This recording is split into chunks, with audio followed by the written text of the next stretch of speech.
Selamat pagi, selamat siang, selamat sore, dan selamat malam mahasiswa sekalian. Kita jumpa kembali pada perkuliahan arsitektur barat, yaitu materinya adalah kita coba melihat gejolak ya, akhir arsitektur klasik. Ada apa sih kok gejolak ya, terjadi perubahan ketika khususnya di era arsitektur yang terakhir, yaitu barok ya, Renaissance itu sudah mulai ada suatu gejolak di mana ditemukannya sebuah revolusi industri. Nah, untuk itu kita coba melihat perkembangannya, bagaimana terjadi dari masa ke masa, seperti apa sih sebenarnya, pengaruh apa sih sehingga ada suatu gejolak di arsitektur klasik. Ini gejolak masyarakat kehidupan abad 18-19. Kita lihat gimana gejolaknya, kehidupan masyarakatnya ya.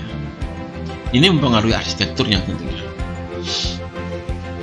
Yang pertama adalah perubahan mendasar serba cepat ya. Ini perubahan mendasar yang serba cepat, yang dulunya tidak begitu cepat prosesnya karena adanya ditemukannya mesin pada 1790, menimbulkan industrialisasi, munculkan mobilitas yang lebih cepat. Nah, ini mendasar ya. Dari pertemuan ini menimbulkan jalan, menimbulkan banyak ya, seperti dibahas di era barok kemarin. Apa aja? Mekanisasi sistem produksi ya, tadi sudah aplikasi ya. Produksi sekarang dipakai mesin, nah, jadi lebih cepat tentunya, produksinya lebih cepat, dibantu mesin lah paling enggak. Jadi mesin membantu untuk proses produksi. 2. Meningkatkan produksi industri. Peningkatan produksi industri karena dipakai mekanis, pakai mesin, maka produksinya meningkat ya toh, meningkat produksinya malah banyak. Kalau dulu mungkin sehari bisa 10, dengan industri bisa 1000. Nah, bisa berlipat-lipat. Nah, dari situ muncul jumlah penduduknya meningkat pesat juga. Penambahan jumlah penduduk juga mempengaruhi ya. Penduduknya bertambah pesat ya, karena mengumpul di suatu tempat di kota ya, produksinya meningkat, maka akan mempengaruhi gejolak tersebut. Yang kedua adalah industrialisme menimbulkan permasalahan. Namun dari industrialisasi ini selain menimbulkan kecepatan, muncullah 3 hal di atas, maka industrialisasi juga menimbulkan permasalahan baru. Apa itu? Yaitu perbudakan manusia oleh mesin. Jadi mesinnya cepat, manusianya harus mengikuti ritmenya mesin. Itu yang permasalahan pertama.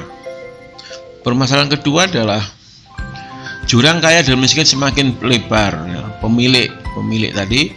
Jadi karena ini eranya Renaissance ya, di mana manusia alat ukur kesuksesan itu adalah kekayaan ya. Kita coba dicek kembali ke era Renaissance ya. Jadi kekayaan, dia mempunyai pasukan dan sebagainya ya. Jadi yang kaya juga semakin kaya, yang miskin tetap jadi buruh ya. 3. Selam, daerah kumuh yang berdesakan. Nah, jadi akibat industrialisasi tadi menimbulkan di mana urbanisasi muncul ya, menuju ke daerah-daerah tempat di mana batu bara dan besi dihasilkan, dan daerah-daerah tempat pabrik dan di tempat pelabuhan, daerah tersebut menjadi daerah kumuh yang selam. Terus muncul wabah penyakit baru. Nah, ini 18 awal ini ditemukan flu, pes, tipes dan sebagainya. Akibat kumuh ini, akibat kekumuhan ini muncullah malaria, penyakit-penyakit yang itu. Dan kobranya bukan main banyaknya, tidak seperti yang hari ini yang kita jumpai. Kita kena wabah corona ini ya hampir sama itu. Kali ini sudah mendunia. Kalau corona mendunia, kalau ketika ini masih tertutup di daerah-daerah yang kumuh saja khususnya, muncullah wabah penyakit baru tadi. Yang hebatnya bukan main ya. Penyakit flu itu bisa membunuh banyak orang waktu awal-awal itu. Ya, terus kondisi kerja buruk. Nah, akibat tidak adanya apa? Ya, akibat tidak adanya ilmu manajemen industri masih cepat sekali. Sementara nggak ada ilmunya manajemen tentang industri belum muncul. Ini maksudnya kondisinya perburukan buruk, ukurnya muncullah daerah kumuh, terus wabah penyakit baru dan sebagainya. Hasilnya cepat, wah jadi bukan main ini. Tidak ada aturan yang jelas. Maka hal ini di atas terjadi karena apa? Karena apa sih? Satu, kurangnya koordinasi antara kemajuan pengetahuan dan teknik berbagai sektor organisasi masyarakat. Nah ini tadi sudah saya sebutkan.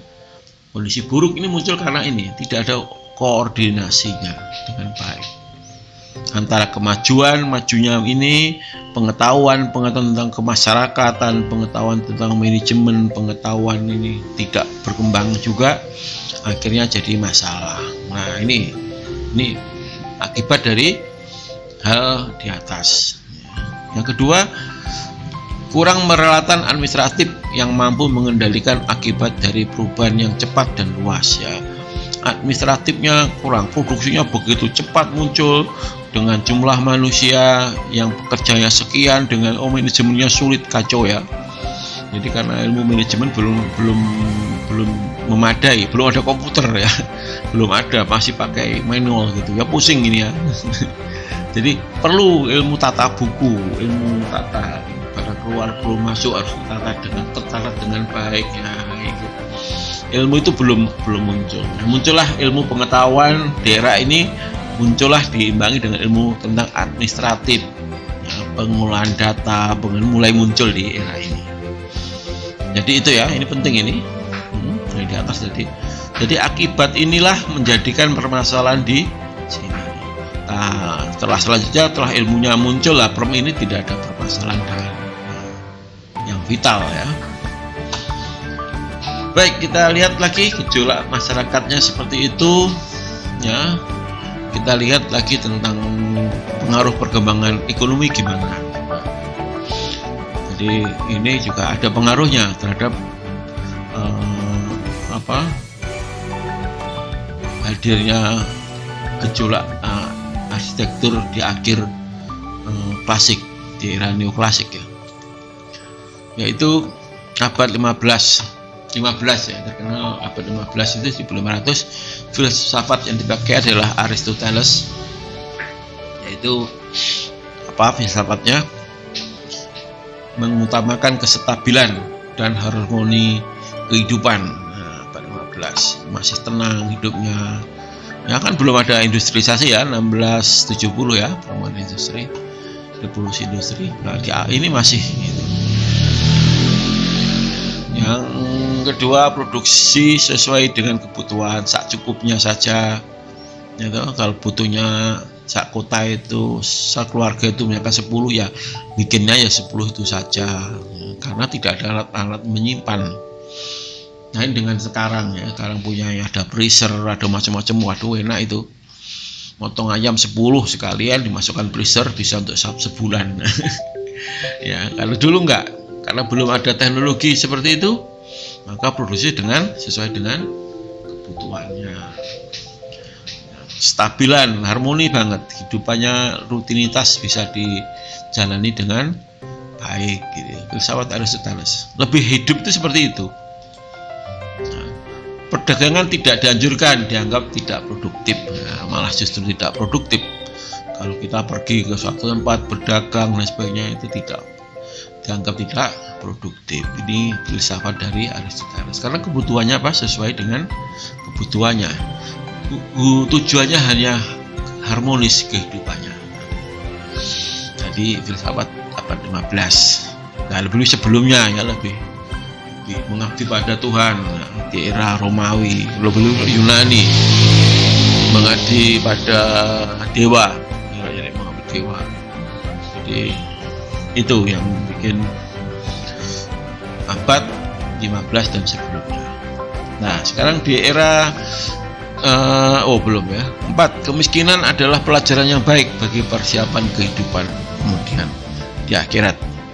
Jadi hidup sederhana, miskin itu adalah pelajaran yang baik bagi persiapan kehidupan, bisa menerima keadaan.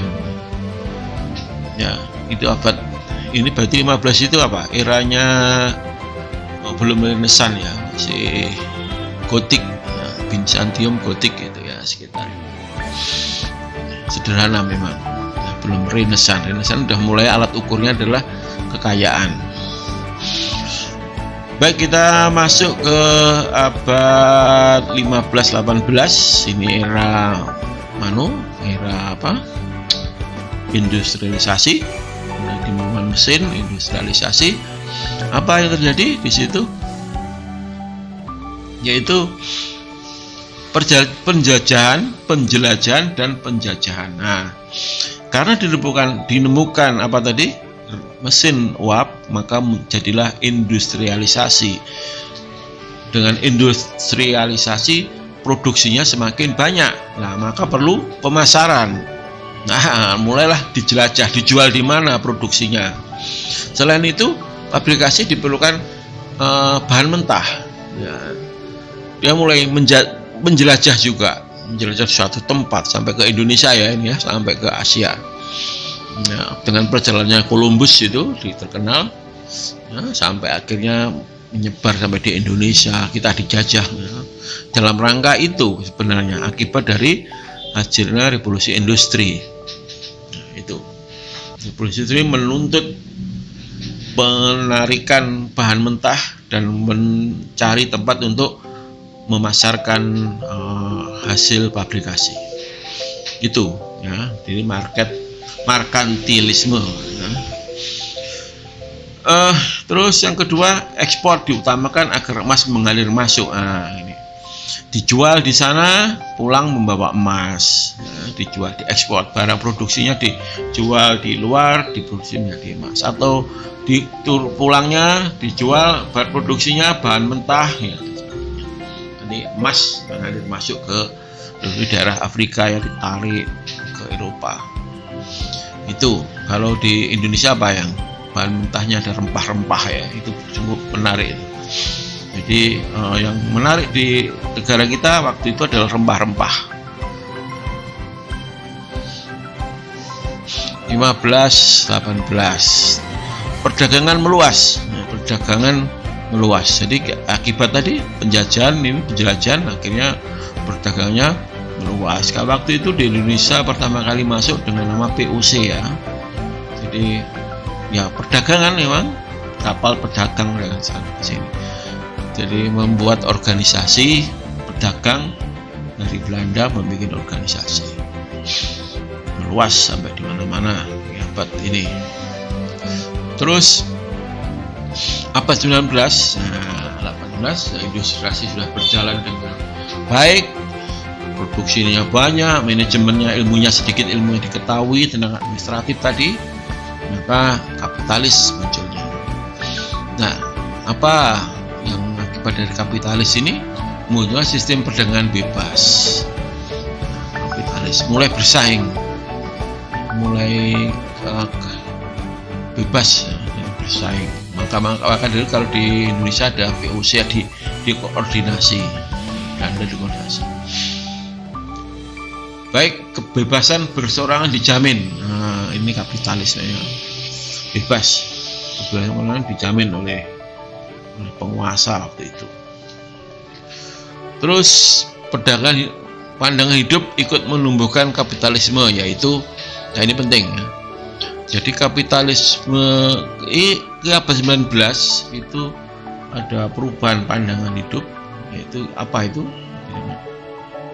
Yaitu manusia harus rajin bekerja, sibuk, ya, hidup hemat, giat menabung, penghasilannya banyak dan menjadi kaya.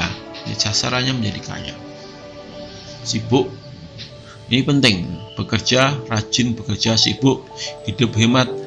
Nah, ini pandangan ini penting ya, menyimpulkan kapitalisme, karena kaya itu menjadi tujuan ya, sama Renaissance kan itu materialistis, banyak emas itu adalah tujuan kehidupan mereka.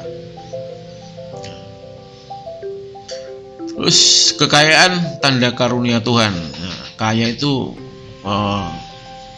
bahwa Tuhan memberi karunia ke kita, ke manusia. Ya, seperti sekarang pun demikian ya. Alhamdulillah kalau dapat rezeki. Rezeki diidentikan dengan kekayaan. Nah, jadi material. Oke. Yang ketiga, otak yang tidak sibuk menjadi bengkel setan. Nah, ini pandangan yang ungkapan yang menarik ya. Jadi orang yang tidak sibuk maka menjadi kepala otak kita menjadi bengkel setan. Ini memang benar ya. Sekarang pun berlaku ya ini ya. Jadi kalau Anda saat duduk ngelamun saja tidak ada kesibukan, setan masuk mempengaruhi pikiran Anda, otak Anda dibayangi macam-macam, membayangkan sesuatu dan sebagainya. Itu risiko orang yang tidak sibuk. Jadi harus sibuk supaya Anda tidak terbelenggu oleh setan. Nah, ini jadi 1, 2, 3 ada lagi ya. Nah, oke. Jadi dari sini, dari 1, 2, 3 ini maka muncullah kelompok kapitalis. Baik, ini abad 19. Jadi berbeda ya. Jadi kalau kita lihat pada era Aristoteles di abad 15 itu eranya kesederhanaan, hidupnya, keharmonisan hidup itu penting. Era marketing, pemasaran itu 15 sampai abad 18 itu akibat revolusi industri, maka muncullah itu tadi. Terus sekarang ini sudah era 19, ini lebih ke kapitalisme. Jadi kepentingan perseorangan menyimpulkan mencari keuntungan dan seorang. Saya gambaran tabelnya seperti ini. Cari keuntungan dengan gimana?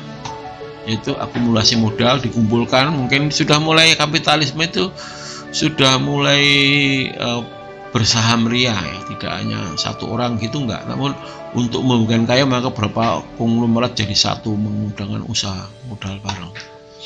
Nah, ini merupakan benih terjadinya sebuah negara ya. Terus kombinasi modal, setelah itu penghasilan bertambah ya, dengan kerjasama tentu produksinya semakin meningkat ya. Terus setelah itu kemakmuran. Jadi tadi makmur itu adalah kekayaan. Renaissance ya, era Renaissance. Jadi kekayaan adalah tanda karunia Tuhan, makmur. Itu. Jadi itu perjalanan kehidupan, pandangan hidup berdasarkan dengan filsafat ya. Baik, kita lihat maka ada apa lagi gejolak di era klasik akhir. Pengaruh seni membangun. Nah, juga ada ini ya. Kalau di awal-awal the three order of classical architecture, maka ada apa lagi di sini pengaruhnya? Ilmu tentang bahan bangunan semakin kuat, penggunaan baja dan kaca. Nah, Anda tahu ini produksi dari akibat dari revolusi industri, jadi baja dan kaca. Teknologi beton semakin muncul juga. Terus inovasi alat membangun, merancang dengan alat-alat presisi, mesin gambar. Nah, muncul dengan mesin gambar. Ya, jadi inovasi alat membangun itu keren dan sebagainya itu. Dulunya masih diangkat pakai apa lah, sekarang dengan teknologi membangun atau mendesain ya, presisi gambar juga bisa digambar, bisa dirancang. Nah, jadi seni bangun, kalau dulunya seniman arsitek turun langsung mengikut membangun, maka di era ini digambar, didesain, merancang. Nah, mulailah pengetahuan tentang arsitektur di sini. Ya, di awal akhir klasik ini muncul ilmu merancang. Nah, akhirnya banyak perancang nanti akan menimbulkan gerakan arsitektur modern. Nah, itu ya urutannya. Baik, kita lanjutkan pendidikan profesi. Nah, mulai muncul pendidikan profesi, yaitu awal pencarian antara arsitektur dengan hal yang praktek membangun, mulai dipecah-pecah antara merancang dan membangun. Yang bangun berbeda dan yang mendesain berbeda, ya, arsitektur dan sipil. Kekuatan tradisi memudah diganti dengan kekuatan profesional para ahli teknik. Tradisinya tentang tradisi, khususnya pengaman tentang klasik, modern, ya, muncullah arsitek dan teknik. Nah, ini akan mempengaruhi desain tentunya, nanti akan muncul akibat munculnya modern. Ya, gejolak ini akan memunculkan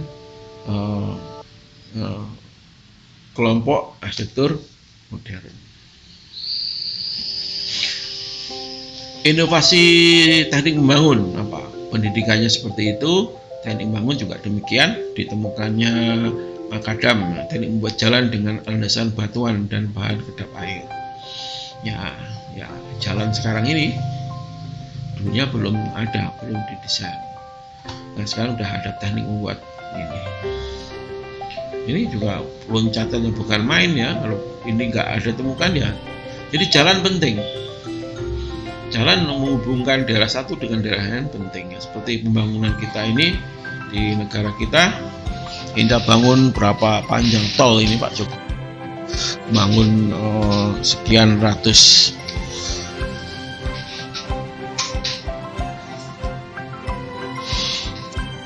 seperti negara kita sekarang ini sedang membangun jalan menghubungkan daerah satu dengan yang lain. Nah, diharapkan dengan terhubungnya jalan satu muncullah industrialisasi, muncullah pembangunan, muncullah daerah wisata baru. Penting. Jadi peran jalan ini sangat penting menimbulkan suatu perkembangan. Akibatnya tentu ada. Mau bangun jalan, nah, ada namanya politik juga ya. Akibat presidennya ini maka pembangunan jalannya meningkat. Seperti di awal program kita sudah kita sebut, pengaruh pola kehidupan masyarakat itu sangat mempengaruhi hadirnya arsitektur. Monge, metode untuk menghitungkan pekerjaan tanah ya, dengan ditemukan mengukur hitung tanah ya, mencari tanah keras dan sebagainya, tentang fondasi baru. Jadi akhirnya dengan ditemukan macam-macam ini, seorang arsitek mendesain dengan temuan-temuan ini dibangun oleh tenaga teknik yang lain. Nah, jadilah arsitektur yang didesain, yang dirancang. Kalau dulu arsitektur itu dibangun dengan melibatkan langsung arsiteknya. Namun ketika era ini arsitektur didesain dengan gambar muncul. Baik, kita peralatan lapangan lebih luas jangkauannya, lengkap dan maju. Perkembangan peralatan juga sangat penting. Dengan peralatan yang sekarang ini, maka bangun jalan itu, jalan-jalan yang di daerah manapun ya, banyak itu cukup bangun itu 4 atau 5 orang saja cukup, tenaganya itu loh cukup itu ya. Laki lainnya ya, karena teknik untuk membuat pemadatan tanah dan sebagainya itu tidak seperti dulu ya. Mungkin makadam itu dulu melibatkan banyak orang, tapi sekarang udah teknologi bikin jalan bukan main dan cepat. Jadi pembangunan itu cepat sekali sekarang dengan ditemukan peralatan yang baru. Nah, ini pengaruh seni membangun. Oke, masih banyak nih ya.